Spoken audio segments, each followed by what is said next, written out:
Dear students, angle of friction को discuss करते हैं। Angle of limiting friction is defined as the angle between resultant reaction and the normal to the plane on which the motion of the body is impending. Resultant reaction क्या होगा? Of limiting friction and normal reaction. Resultant reaction, limiting friction and normal reaction का वो लेना है और normal to the plane on which the motion of the body is impending. इसको ज़रा explain करते हैं कि हमारे पास एक बॉडी है और ये एक सरफेस है। P is any applied force, W इसका वेट है, M मैस है और W इक्वल टू mg इसका वेट है। N नॉर्मल रिएक्शन, R से भी किस्म टाइम हम करते हैं क्योंकि यहाँ पे हम N से डिनोट कर रहे हैं, तो कंटेक्स्ट में डिफरेंट होगा, कभी आप R से भी करेंगे तो वहाँ पे हम डिफाइन कर देंगे कि नॉर्मल रिएक्शन R है। एक्चुअली यहाँ पे रिजल्टेंट यूज़ करना है, तो इसलिए हम यहाँ पे R यूज़ कर रहे हैं for resultant.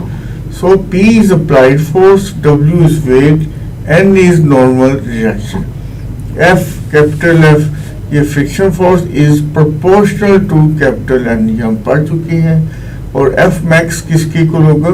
Mu times N, where mu is coefficient of friction. More the value of N, more the value of friction. अगर N 0 होगा तो force of friction 0 होगी और ये मैक्सिमम कहाँ तक जाएगी? F max equal to mu N. तो F max equal to limiting friction. N क्या है? Normal reaction between contact surfaces और mu is coefficient of friction. And remember, it is different for different surfaces. It depends on the nature of the surface. तो फिर mu किसके equal हुआ?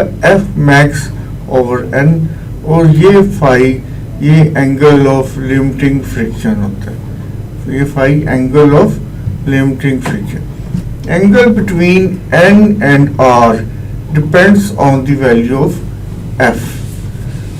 This angle theta between the resultant R और normal reaction N, ये इसको हम angle of friction कहते हैं और इसको हम थीटा से डिनोट करते हैं। अगर ये थीटा इंक्रीज करें, as F increases theta also increases and will reach to a maximum value of phi.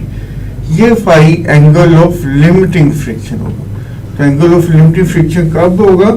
जब एफ मैक्सिमम होगा, यानी कि फोर्स ऑफ फ्रिक्शन मैक्सिमम होगा। तो angle of limiting friction force of maximum friction and N के between होगा और ये आएगा रिजल्टेंट इसका लेंगे F मैक्स और N का रिजल्टेंट लिया और रिजल्टेंट और नॉर्मल के बिटवीन जो एंगल होगा वो एंगल ऑफ लिमिटिंग फ्रिक्शन होगा और उसको हम फाई के।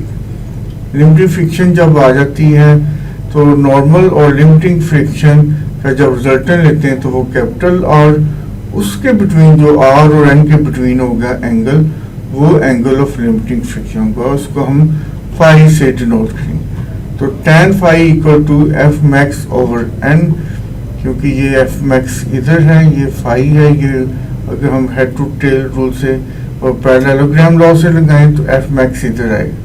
तो tan phi opposite over just, तो tan phi equal to F max over N। और F मैक्स क्या है? हम पीछे पढ़ा हमने कि वो म्यू N के इक्वल होता है, N और N कैंसिल हो जाएंगे तो tan phi equal to mu, यानी कि tan times limiting angle of friction, angle of limiting friction equal to mu. यानी कि कोएफिशिएंट ऑफ फ्रिक्शन अगर हमने फाइंड करना है तो अगर angle of limiting friction given हो तो तब भी फाइंड आउट कर सकते हैं, और अगर कोएफिशिएंट ऑफ फ्रिक्शन गिवन हो तो हम angle of limiting friction find out कर सकते हैं। Thank you.